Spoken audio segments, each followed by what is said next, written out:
All right, DadBot episode 17. This episode will be a little bit shorter.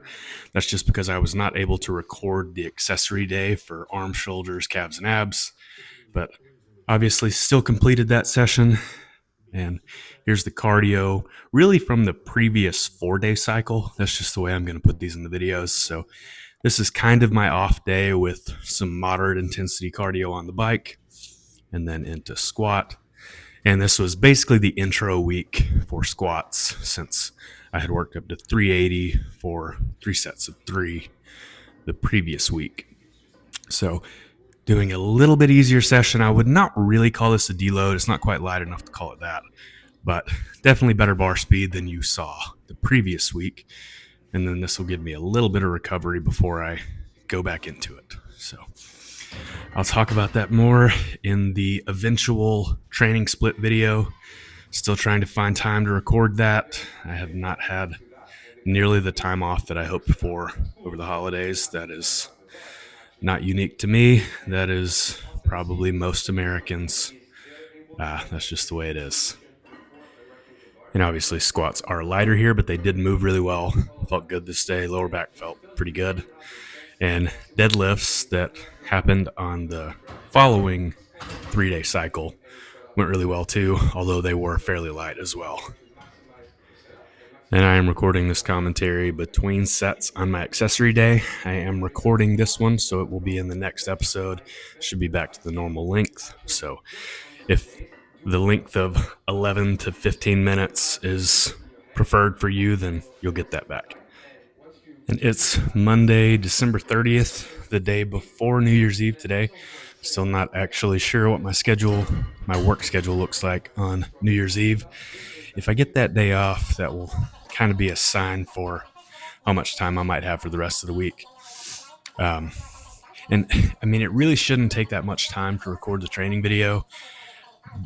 split video, but it is going to take me at least an hour of sitting down by myself, recording the audio and the screen recording for the actual Google Sheets.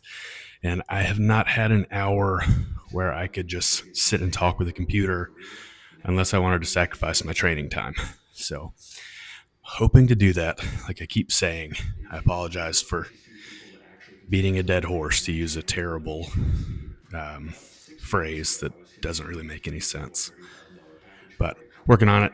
And here you're just seeing, for a little extra quad volume, did a set of sissy squats, and I think I just got 12 here because my quads were a little fatigued. And then you'll see me go into lying hamstring curls after this. So sticking with lying hamstring curls, weighted on quad focus days, and I'm mostly doing the Nordic hamstring curls on my deadlift day. I think I called those glute ham raises, and that's a very similar exercise, but these are technically Nordic hamstring curls when I'm lying on the floor.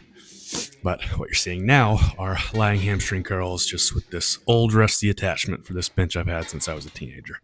And this works just fine for what I have. And this was a very simple training session as far as which exercises I did. It was 3 sets of squat with a set of sissy squats as kind of a mechanical drop set, and then 4 sets of hamstring curls. And I upped the weight by 5 pounds. So I think I got 2 sets of 8 and 2 sets of 6, something like that. So I'll work with that until I can comfortably get 4 sets of 8. Then on to bench press. This is the heavier day with a slightly wider grip than I have been using. And it was 5 triples with 225. The days with fewer reps are definitely going better than the days with higher reps. And I was more aggressive on the higher rep days with the percentages I used. I knew that on the last couple of weeks it would be a struggle for the higher rep days, but I'm also in a deficit. So I just wanted to go ahead and follow through with it. And you'll see in the next training session, some adjustments had to be made, but that was somewhat intentional. Obviously, I would have loved to not have to make any adjustments, but it's the last week of this little bench training block, and I've been at a deficit for a couple of weeks, so it's kind of expected. But the day of triples went well. I had at least one more rep in the tank for pretty much all of the sets, which is the goal. Still going to be going up to 5 triples with 230 on the following week, and I anticipate that going well.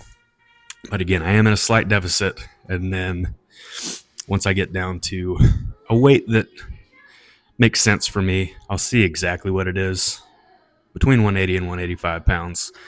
And then I'll go into a planned surplus instead of just kind of being right at maintenance most days and not giving myself enough room to make progress. And this is the last triple here. I believe I was by myself to start this session, but the little one decided to get up early on this day, so she is out here now. And probably slightly hear the kids sing along there as Miss Rachel is on, because she does the best job of entertaining the 1-year-old.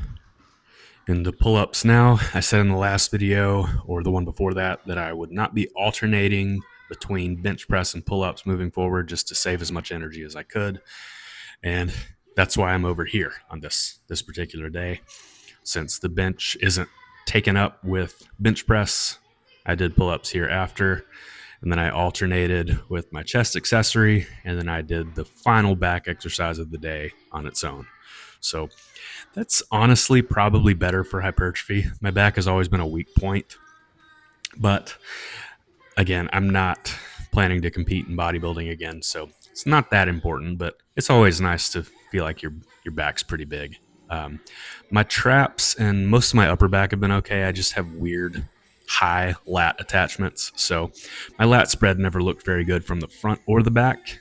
And, not a whole lot I can do about it, but I can at least build up my lats as much as possible. And we're into this day's chest accessory. It's dips. I always lean forward as far as I can, get as much range of motion at the bottom. And then into my other back exercise, which was just barbell rows on this day. And I kind of do these pin lay style. So leaning forward as close to parallel as I can get. But on these, I'm not actually resting the bar on the ground at the bottom, so that I get a good stretch and I'm under tension the whole time. But that is it for this episode of Dad Bod. As always, please like, share, and subscribe if you liked it. And don't if you didn't. I appreciate it.